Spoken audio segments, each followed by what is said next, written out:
Welcome to the Dare to Grow Show. I'm Sarah Morgan, and my mission is to help you take daily action in your business, show up consistently and confidently for your audience, and earn more with digital products and programs. I know you have a rad vision for your life and business, but do you dare to grow? Let's jump into this episode and talk about how to make it happen.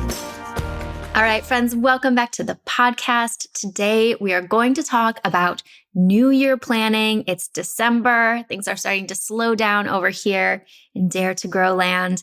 And I've been spending a lot of time looking back at the past year, the things I have created, the things that worked, the things that didn't work, what felt good to me, what was exciting, what I was looking forward to, and the things that I kind of procrastinated on or pushed back. Week after week, definitely had some of those this year. And so I like to spend some time looking at my past year, thinking about the things that I wanted to do, that I didn't do, and then make a plan for the year going forward and really planning the entire year, not like the tasks, but what I want to accomplish in the next year. So you may have heard the saying from Bill Gates. I looked it up. He says, most people overestimate what they can do in 1 year and underestimate what they can do in 10 years.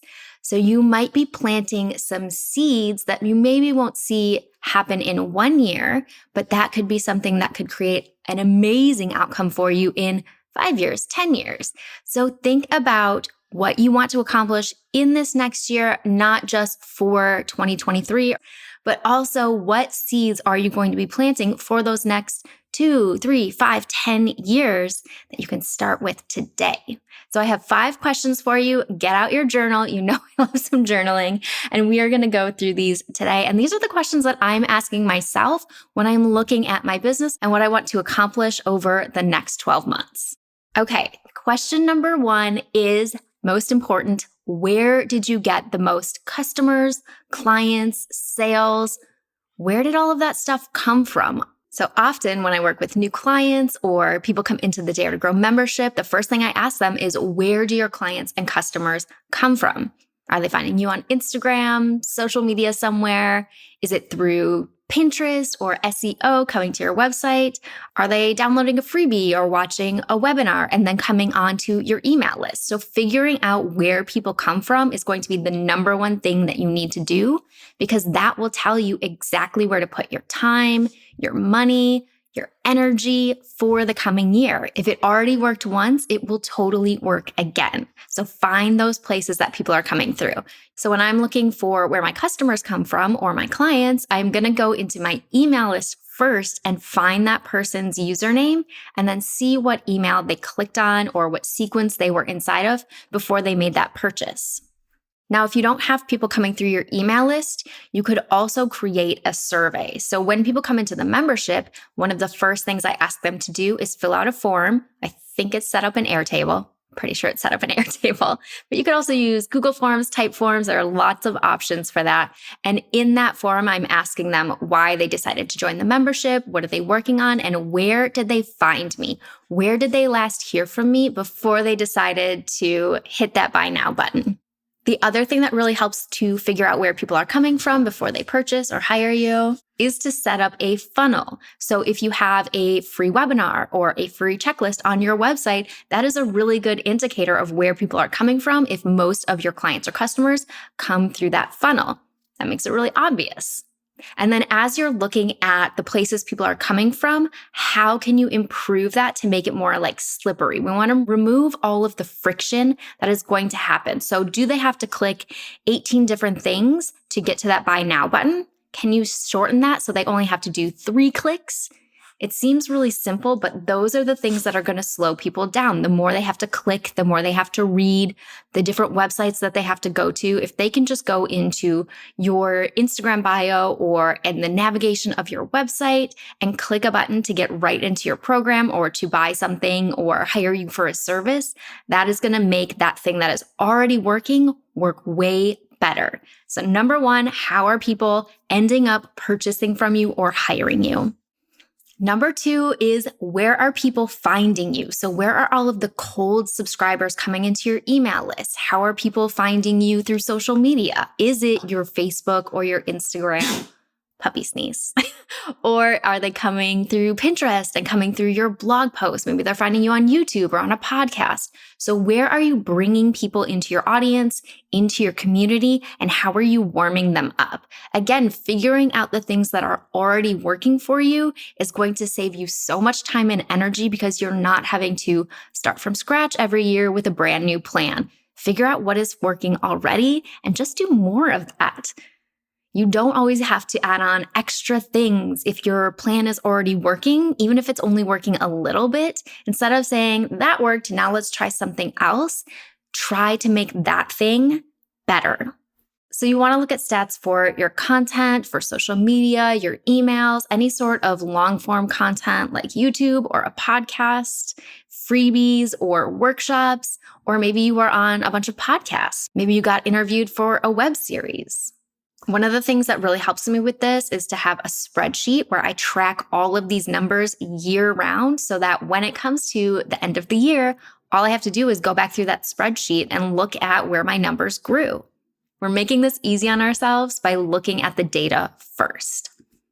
Number 3 is going to be, what did you actually enjoy doing? What projects were you excited, jumping out of bed in the morning, ready to work on? What felt good to you? Does making video feel good? Does writing feel good? Does Instagram feel good? I mean, for me in the past year, Instagram has felt not good. And that's why you're not seeing me spend a ton of time over there. That's why I'm putting more time into YouTube, more time into the podcast. And when I started the YouTube channel, we talked about that I had previously done this and made it way harder on myself with lighting, and I had my fancy camera. So this was something that I made easier from a past experience. And now that I'm doing this, I really enjoy it. It's easier for me to just sit down and talk to you guys for 10 to 20 minutes and then put that on YouTube rather than writing out a whole script or doing all of the fancy, video stuff so that I can look like the big YouTubers. I'm not a big YouTuber right now, so we're just using the phone and I've got my computer here with my notes on it. I'm making it easy on myself. So if you have things that you really enjoyed that were kind of challenging, think about how you can make them easier. What do you need to delegate? What do you need to take out of that process to make it easier on yourself so that you can do it more consistently? Number 4 is, what do you need to stop? So what things did you just hate doing? What was a pain in the ass? What did you want to get it over and done with? What was one of those things that you were like, fuck, I just need to launch this and I'm never going to look at it again? That kind of stuff you can stop doing. Even if everybody else is saying, do a YouTube channel, do a podcast, Instagram is amazing, do Pinterest, you need a webinar, you need a freebie. If that stuff feels bad, it feels challenging, it feels icky, it's like, ugh, I don't want to do that. Are there other options? There are a million other options. Do the things that feel good to you because your audience is going to know. If you're making a video and it feels horrible, they're going to be able to tell. Your physicality is going to show. It's going to show in your voice. It's going to show in your face. They're going to know. So all of the things that you've been doing that felt yucky, tiresome, overwhelming, things that you pushed off, you procrastinated, how can you stop doing those things? Because my guess is they didn't really work if they didn't feel good. And if you did have something that worked amazingly and it sucked in the process, how can you automate it? How can you hand it off to someone else? How can you change what you're doing to make it easier for yourself or take your hands off of it so that it can still run and do its job, but you don't have to deal with any of that? And along with that, you might look at your expenses and the things that just took too much time or too much money. Maybe you were paying someone to do something and it's way more expensive than it's actually worth it on the data side, on the backside of it. So also take into account the time, the money, the energy, and whether those things are actually going to be worth putting time into if you didn't really like them. Okay, and then question number 5, what do you really, really want to do? I know you have something, that thing where you're like, ugh, I would love to do that someday. I see that other person doing it and it looks so fun. I see Sarah on her YouTube and she looks like she's having so much fun hanging out with her silly dog and just talking to people. If you're seeing other people do things or you have this wish that you've been carrying, see how you can make it possible.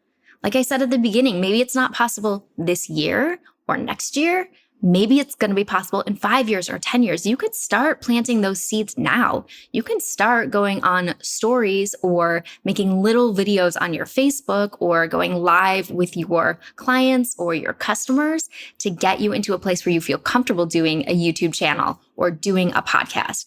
I could not talk for this long without screwing up, saying something weird. My hands are doing something when I was starting out doing videos like this. And now I can talk for minutes at a time, which is amazing. But I had to do the shitty videos first. I had to be awkward. I had to get through that beginning part of it and just being terrible at it before I could get somewhere where I feel pretty confident putting this stuff online and not second guessing every single step.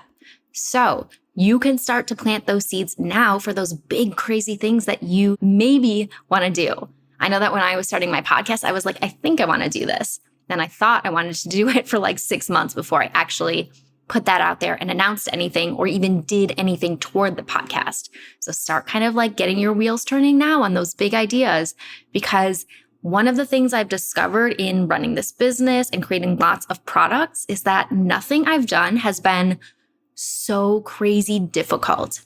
When I first created my very, very first printed book, The Badass Blog Planner, I had no idea what I was doing. I had no idea how to do anything off of the internet. I was like a blogger since I was a teenager. So having tangible physical products was not in my wheelhouse.